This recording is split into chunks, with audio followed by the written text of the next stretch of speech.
Hi, it's HardReset, and today I'll show you how to fix battery drain problem on Motorola Edge 70.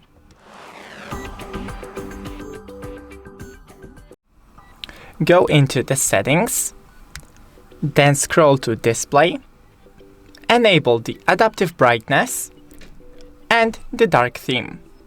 Now scroll down to screen timeout and shorten this time to, for example, 1 minute, because if you keep it long enough for like 5 minutes, then when you leave your phone alone, it will drain your battery because it will be on all the time.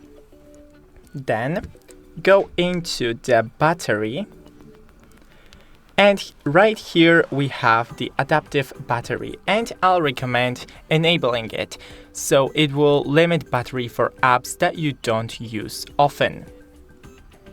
Back and enable the battery percentage so you always know at how much battery you have left.